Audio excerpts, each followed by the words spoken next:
Aduh, pernah nggak sih ngerasain sakitnya benjolan merah kecil yang tiba-tiba muncul dan nyut-nyutannya bukan main? Yap, itu dia bisul. Ganggu banget kan, sakit dan sejujurnya bikin frustrasi kan? Nah, yang paling bikin penasaran, apalagi buat yang sering ngalamin, pertanyaannya pasti, kok bisul ini kayaknya hobi banget ya datang lagi? Rasanya udah diobatin tuntas, gak lama nongol lagi di tempat lain? Tenang, di pembahasan kali ini kita bakal kupas tuntas jawabannya. Oke, sebelum kita lanjut, yuk kita bongkar dulu mitos paling umum. Banyak banget yang ngira bisul itu muncul murni karena kita jorok. Padahal, faktanya jauh lebih kompleks dari itu loh. Ini bukan sekedar masalah kebersihan, tapi soal pertarungan antara bakteri dan sistem pertahanan tubuh kita. Jadi, sebenarnya bisul itu apa sih? Nah, kita perlu bedah lebih dalam nih. Karena ini penting banget. Bisul itu bukan sekedar jerawat biasa yang bisa kita cuekin. Kalau dari kacamata medis, bisul itu namanya furunkel.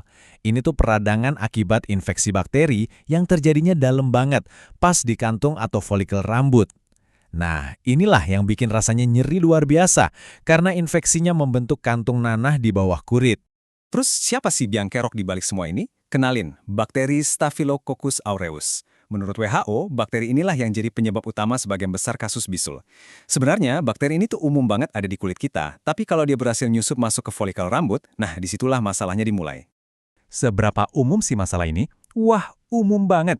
Data dari Kementerian Kesehatan kita menunjukkan kalau infeksi kulit kayak bisul ini masuk loh ke dalam 10 besar penyakit yang paling sering ditangani di puskesmas atau klinik. Jadi kalau kamu pernah ngalamin, tenang, kamu nggak sendirian kok. Oke, sekarang kita tahu pelakunya bakteri. Tapi yang jadi pertanyaan, kenapa sih bakteri ini gampang banget bikin bisul di beberapa orang, bahkan sampai bolak-balik? Yuk kita ungkap penyebab sesungguhnya. Proses terbentuknya tuh menarik loh. Menurut sebuah jurnal di PubMed, si bakteri ini nggak langsung nyerang gitu aja. Dia masuk, nempel dulu, terus berkembang biak di mulut folikel. Setelah pasukannya cukup banyak, barulah dia nyelam lebih dalam. Tubuh kita yang nggak terima, langsung kirim pasukan sel darah putih buat perang. Nah, hasil dari pertempuran itulah yang jadi nanah. Nah, ini nih bagian krusialnya. Kenapa ada orang yang jadi langganan bisul? Dermatology Online Journal ngasih tahu kita beberapa faktor risiko yang nggak kelihatan. Jadi ini bukan lagi soal kebersihan di luar, tapi kondisi dari dalam tubuh.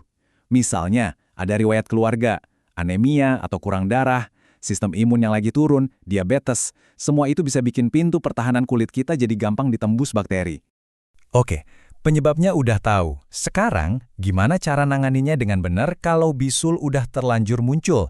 Ini penting banget, soalnya penanganan yang salah justru bisa bikin masalahnya tambah parah.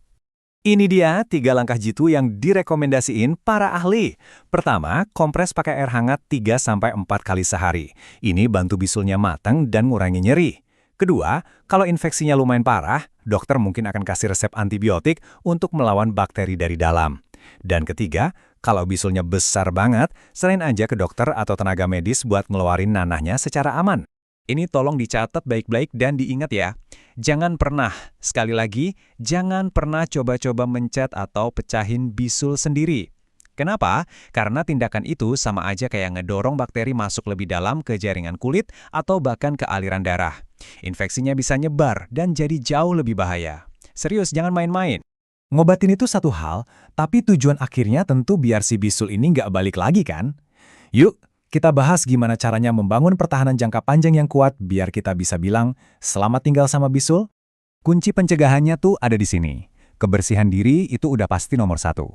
Terus usahakan pakai baju yang longgar, biar kulit nggak kegesek terus-terusan. Jangan biasakan tukar-menukar handuk atau alat cukur. Dan ini yang paling penting, 2 poin terakhir. Kontrol gula darah dan perkuat sistem imun. Inilah cara kita mengunci pintu dari dalam supaya bakteri nggak bisa seenaknya masuk. Kutipan ini benar-benar merangkum semua pembahasan kita dengan sempurna. Pengobatan dari luar aja seringkali nggak cukup buat memutus siklus kambuhnya bisul. Kita butuh pendekatan dari 2 arah. Hal ini membawa kita ke bagian terakhir yang mungkin jadi bagian terpenting, yaitu solusi holistik. Gimana caranya kita benar-benar memperkuat tubuh dari dalam buat melawan infeksi kulit ini sampai ke akarnya? Jadi, filosofi pengobatan dari dalam keluar itu adalah kuncinya. Anggap aja kulit kita itu cerminan dari apa yang terjadi di dalam tubuh. Dengan ngebantu sistem pertahanan internal kita nggak cuma ngatasin gejalanya, tapi juga akar permasalahannya. Salah satu cara buat ngebantu tubuh dari dalam adalah lewat bantuan herbal. Contohnya ada temulawak yang terkenal ampuh buat melawan peradangan, kunyit yang punya sifat antibakteri kuat, dan sambiloto yang bantu proses detoksifikasi tubuh. Nah, kandungan-kandungan kayak ginilah yang bisa kita temukan di produk yang dirancang khusus untuk mendukung pendekatan holistik ini. Contohnya seperti Dermaclean dari Naturavit. Jadi, cara kerjanya logis banget kan? Dengan bahan-bahan alami tadi, tubuh kita dibantu buat ngurangin peradangan yang bikin nyeri, sekaligus ngelawan si bakteri S. aureus dari dalam. Ini jadi pelengkap sempurna buat usaha pencegahan yang kita lakuin dari luar, sehingga pertahanannya jadi menyeluruh. Jadi pertanyaannya sekarang buat kamu, setelah paham kalau akar masalah bisul itu ternyata jauh lebih dalam dari sekedar permukaan kulit, apa kamu siap buat ngambil pendekatan yang lebih total? Nggak cuma ngobatin dari luar, tapi juga memperkuat pertahanan dari dalam. Karena kulit yang sehat itu sesungguhnya dimulai dari tubuh yang sehat.